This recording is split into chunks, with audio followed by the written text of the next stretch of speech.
de economía. Me da mucho gusto saludarlo a Gabriel Rubinstein. Él es un economista muy reconocido. Seguramente la audiencia lo tenga más presente por su rol como ex secretario de Política Económica. Rubinstein, ¿cómo está? Alfredo Beslosada lo saluda desde Radio Brisas de Mar del Plata. Buen día. ¿Qué tal? ¿Cómo estás? Muy bien. Bueno, gracias por atendernos.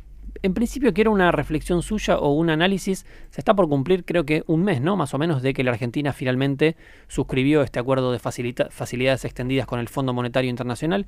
¿Qué análisis hace, transcurridas estas primeras semanas, de cómo viene marchando la economía a partir de que se concretó este acuerdo que, bueno, llegó de un modo tan dilatado, ¿no?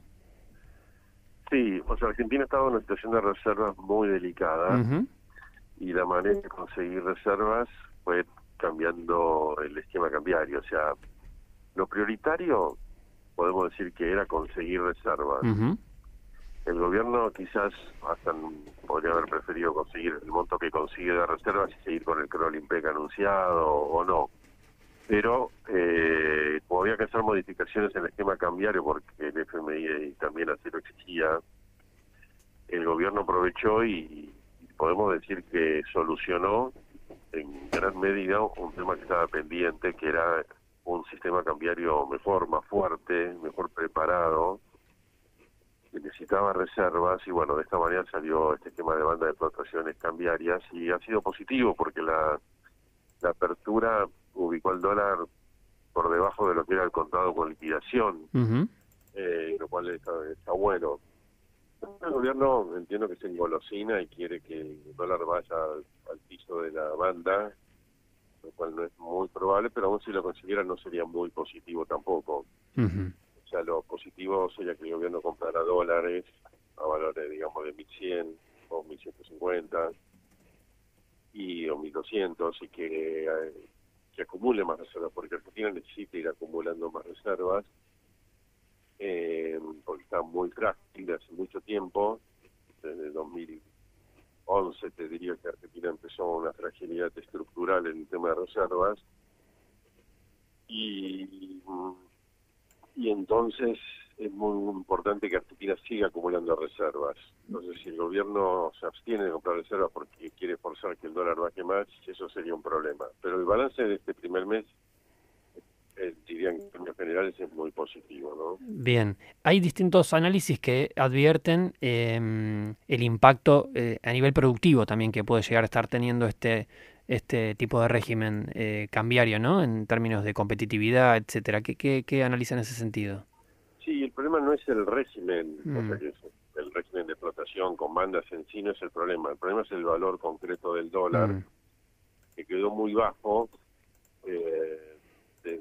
después que tuvo éxito Milei en estabilizar la economía, en esencia, quedó muy bajo. Esto es producto, en mi interpretación más que nada, el discurso pro-dolarizador de Milei, de su campaña, que llevó a que las empresas pusieran, muchas empresas, pequeñas, medianas y grandes, pusieron el valor del dólar en sus productos a valor de 1.500, 2.000, 2.500 o más, y después cuesta la baja. Todo eso generó un tipo de cambio real, digamos, muy bajo, un dólar muy barato, y bueno, que vino muy súbitamente. O sea, se espera que el tipo de cambio sea, por ejemplo, un valor como el actual, que sea bajo, pero que sea el fruto de el éxito continuado. O sea, si vos después de 10 años de éxito macroeconómico, económico, inversiones, incluso hasta cambio de gobierno, llegar hasta este valor de dólar estaría todo muy bien para mí. Pero llegar al valor del dólar que estás ahora, desde el comienzo de una estabilización, con incertidumbres políticas y donde todavía no, el riesgo país está alto, digamos, es prematuro, o lo puede llegar a ser prematuro, porque justamente puede provocar que sean muchas las empresas que echen gente y no sean tantas las empresas que toman, o como la gente dice, el que pierde, no sé, el que pierde un trabajo en una empresa textil, en una empresa mecánica, por decirte algo, en Wilde o en Mataderos, no se va a Vaca Muerta, o no se va a la industria del conocimiento, o no se va a la industria del software, o a o a otros servicios productivos que lo reemplacen. Entonces podés llegar a tener un aumento del desempleo o una baja del empleo de mayor calidad, una disrupción en empresas. Todavía es una amenaza, no es que está ocurriendo de una manera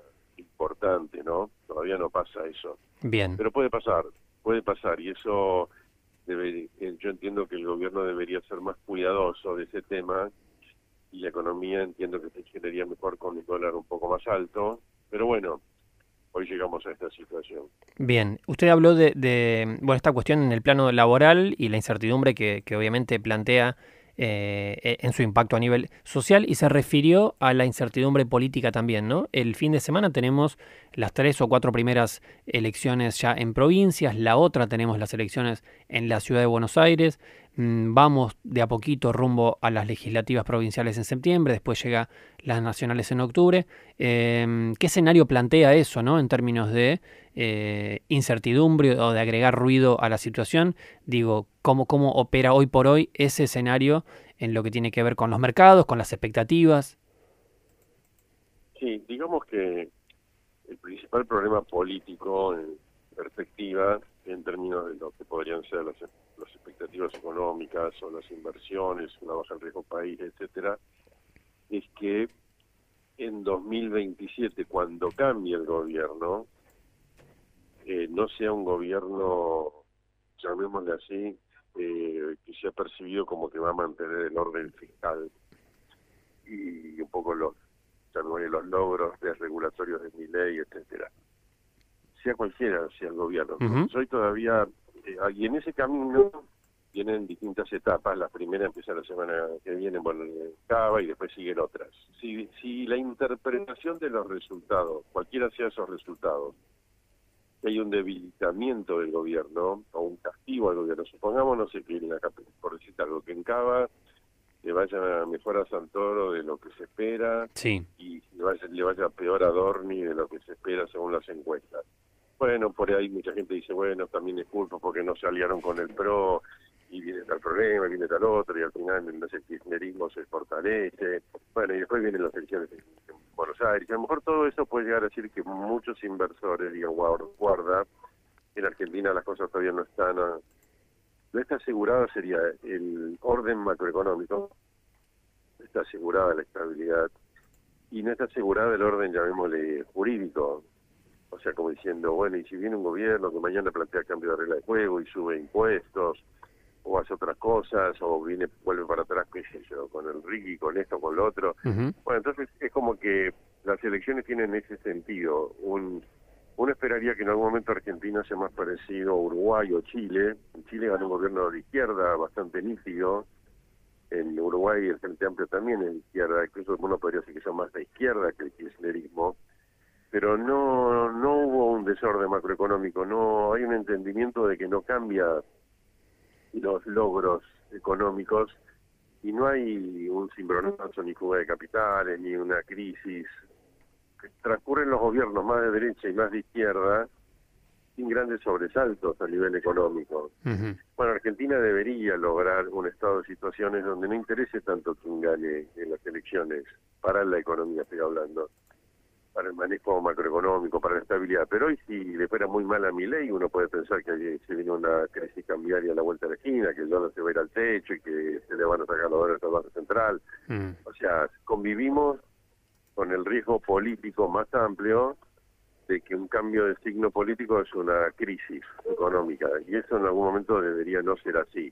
La verdad es que no fue así, fue cuando en el 2007 ganó Cristina, y cualquiera que ganara en las elecciones, la economía estaba tan bien ordenada, con tantas reservas en el Banco Central, con tan baja inflación, con tanto superávit fiscal, que no importaba quién ganara, si era más de derecha o más de izquierda.